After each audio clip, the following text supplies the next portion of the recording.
informações para a gente.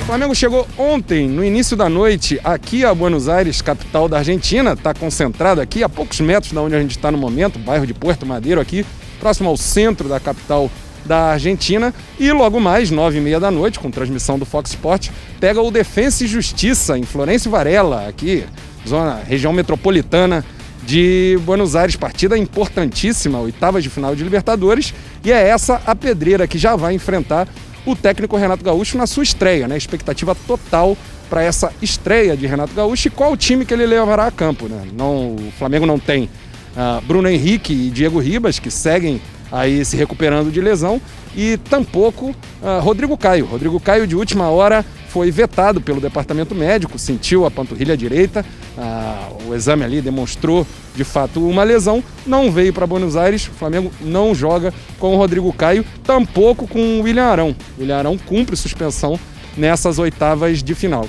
Quem vai para o jogo, claro, é o Gabigol, né? O Gabigol está de volta depois do gancho imposto aí pela diretoria do Flamengo e vai para campo, e é, sem dúvida, uma das esperanças para uma boa estreia de Renato Gaúcho.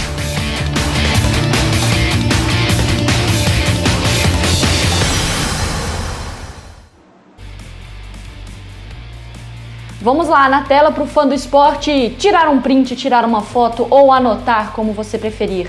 A transmissão de hoje, a partir de 8 horas da noite na ESPN Brasil, tem o pré-jogo da Conmebol Libertadores no Sport Center. E aí, 9h15 da noite no Fox Sports, a partida entre Defensa e Justiça contra o Flamengo. E o pós-jogo, você também já sabe que é na ESPN Brasil com o Linha de Passe. Agora, chamarei Pedro Henrique Torre para se juntar aqui ao Sport Center, trazendo informações de Flamengo. Flamengo, como nós vimos ali nas informações direto de Buenos Aires, Pedro, com alguns desfalques ali no meio de campo também, possivelmente com João Gomes e Thiago Maia. Bom dia para você e, claro, o retorno do Gabigol. Tudo bom, Mari? Bom dia para você, Bruno, também Marra, Rafael. Prazer participar aqui pela manhã com vocês no Sport Center. Chegou o dia, né? Depois de tanta novela, tantos episódios animados aí desse Flamengo, uma turbulência só. Saiu o Rogério, entra Renato, e aí o Flamengo, enfim, estreia nas oitavas de final da Copa Libertadores hoje à noite. Defensa e Justiça, 21h30, transmissão aqui dos canais Disney. A gente nem imaginava, né? 48 dias depois daquela partida, aquele 0x0 meio insosso contra o Vélez no Maracanã, que o Flamengo ia ter tanta chacoalhada de lá para cá e mudar bastante. Saiu o Gerson, e aí pensava que poderia trazer algum tipo de reforço ali para o meio de campo, não trouxe. Saiu mesmo é o Rogério Ceni, depois de levar tanta bordoada de torcida, tá, de crítica também, levar 4 derrotas dentro de campo.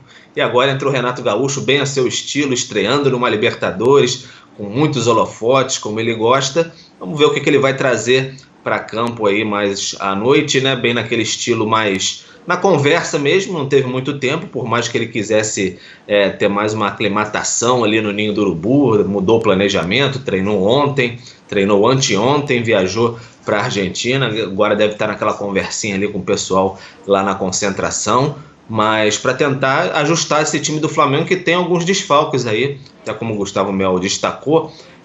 O Flamengo não vai ter o Rodrigo Caio, de última hora aí, ele já não jogou no fim de semana, né? Ficou fora de última hora da relação e de fato vem encontrando muitas dificuldades nessa temporada. Problema aí na panturrilha esquerda que o Flamengo divulgou, tem um edema no local. E é um detalhe curioso, Mari, Bruno, Marra e Prates, amigos do Sport Center. O Rodrigo Caio, se você for olhar toda a competição aí, a Libertadores, ele só disputou uma partida dos 6 jogos do Flamengo na Libertadores, o último jogo da fase de grupos contra o Vélez no Maracanã. O restante ficou fora, então é mais um desfalque que ele desfalca o Flamengo nessa Libertadores, uma situação complicada, né? O único zagueiro de fato ali que agrada a torcida, técnico, críticos, mais uma vez desfalcando o Flamengo. No meio de campo não vai ter o Arão, que deu aquele belo catiripapo lá contra a LDU, aquele golpe meio de karatê assim, pegou 2 jogos de gancho, fica fora também. Então mais um desfalque ali pro Renato Gaúcho, que já não tem o Diego, que está lesionado. Não vai ter o William Arão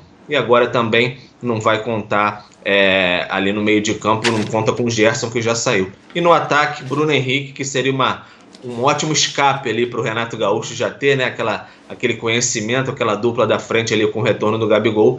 Ele não vai poder contar. O que a gente pode imaginar de equipe assim que o Renato Gaúcho possa levar a campo do Flamengo ali? A gente imagina um Diego Alves, Isla, Gustavo Henrique, Léo Pereira, Felipe Luiz. Meio de campo ali com o João Gomes, que não jogou no Brasileiro no último fim de semana por suspensão. Aí uma dúvida, Thiago Maia ou de repente um Pires da Mota que voltou? O Renato às vezes gosta de dar uma segurada ali no meio de campo, principalmente nesses jogos fora de casa. O Pires da Mota tem uma experiência sul-americana, o Thiago Maia voltando depois de muito tempo de lesão. Aí dali pra frente não tem muita dúvida, né? Arrascaeta, Everton Ribeiro, Gabigol e Pedro. Se ele não botar Gabigol e Pedro, aí eu acho que até surpreende um pouquinho mesmo, vai ser um tanto quanto surpreendente, mas fica essa grande expectativa para essa estreia do professor Renato Gaúcho hoje à noite, Defensa e Justiça e Flamengo. Vamos ver, tá? A expectativa tá bem alta mesmo para ver, mais curiosidade que vai ser esse Flamengo do Renato Gaúcho nessa estreia, essa nova era do renatismo no Ninho do Urubu. Não, então, e aí é interessante essa questão também do Pedro com o Gabigol, né, Pratos? Porque o Ceni nunca morreu de amores, assim, por essa dupla, né? O Ceni tinha uma outra visão de equipe, uma outra visão de jogo, né? Mas a torcida sempre tinha curiosidade para ver a dupla, né, Pratos? Sem dúvida, né? E aí é importante a gente observar também hoje, nesse primeiro ato do Renato como técnico do Flamengo, né? Como que vai ser o posicionamento do Gabriel. É o Gabriel que vai ter espaço sempre para jogar em diagonal, ele é muito bom nisso, né, para receber aquela bola entre o lateral e o zagueiro, que ele finaliza geralmente muito bem. É o Gabriel um pouco mais pela direita, né, serão 2 atacantes e aí 4 jogadores no meio, enfim. Essa distribuição de time do Renato hoje contra o Defensa causa grande curiosidade, como falou bem o Pedro, né, porque a gente repete aqui, Bruno, o Defensa é um time que joga a bola e ataca com muita gente. Muitas vezes, quando você rouba a bola do Defensa, tem espaço para contra-atacar. Então, o plano do Renato para o jogo de hoje é muito importante, né? Além dos jogadores que serão escolhidos pelo Flamengo, como que o Renato preparou o time em pouquíssimas horas, em pouquíssimos dias em contato com esse grupo, para um duelo que já abre a situação do Flamengo hoje no mata-mata da Libertadores da América. E aí essa questão também, né, Marra, do meio de campo, quanto que pesa ali também com Diego fora, com Thiago Maia e João Gomes? Pesa porque é exatamente no meio campo que o Defensa costuma se dar bem. É um time que trabalha muito bem a bola, que troca passes com muita frequência por ali nessa área para em algum momento infiltrar. Só que se o Flamengo tem dificuldade, tem um meio que não está tão habituado assim, o Defensa também tem. O Defensa está sem o Enzo Fernandes, está sem Brian Romero, está sem o Brighton Bruce, que foram jogadores importantes, né, nessa história recente, né, do time do BKSS.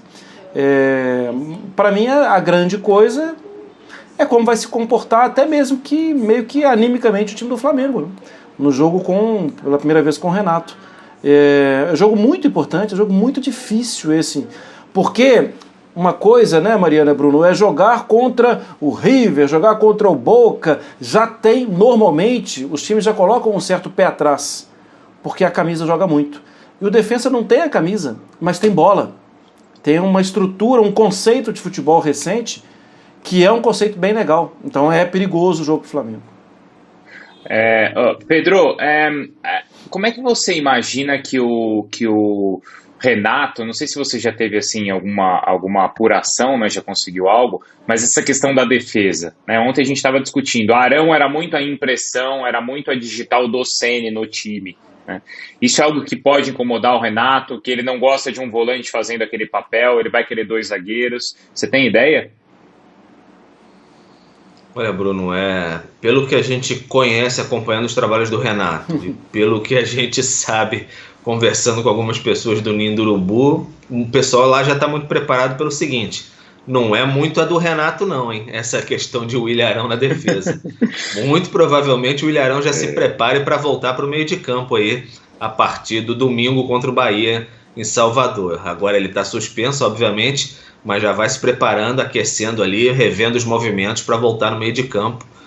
E o Renato tem essa fama também, né, Bruno, de recuperador de jogadores, né? Então o Léo Pereira, o Gustavo Henrique, esses jogadores que estão tanto quanto chamuscados até com a torcida, né? O pessoal olha na escalação assim, já torce o nariz, né? O melhor é sempre o que está de fora, entre Bruno Viana, Léo Pereira e Gustavo Henrique. Sempre o melhor é o que está no banco de reservas. Ah, não, era melhor ter colocado aquele que está fora. Então o Renato pode trabalhar muito, até no lado psicológico mesmo desses atletas, para ver se funciona de alguma maneira. Foram jogadores que chegaram com expectativa, principalmente Gustavo Henrique e Léo Pereira, custaram bastante ao clube, e de repente ele pode recuperar, mas o Arão, não vejo mais o Arão jogando na defesa ali não, a não ser que seja algo de extrema necessidade aí, falte jogador mesmo de fato, e pelo que se comenta, o Renato já observa assim, algumas alternativas até para a defesa, por exemplo o garoto Noga, ele que jogou ano passado com o Palmeiras, ali naquele surto de Covid, etc. Um rapaz que é muito bem visto, né, nas categorias de base. Então tem uma possibilidade do Renato dar uma pinçada e começar a trabalhar esse jogador aí para ter como alternativa. Então isso significa assim, Arão, volta lá para aquele meio ali, volta a ficar tá bem Arão no meio de campo. Na defesa, cumpriu o seu papel. Ô Pedro, o despertador aqui apitou falando meio-dia, é hora de encerrar o Sport Center. Então te agradeço pelas informações e bom trabalho ao longo do dia. Tá certo, mano. Tocou o despertador, tá cumprido. Um abraço a todos. É isso.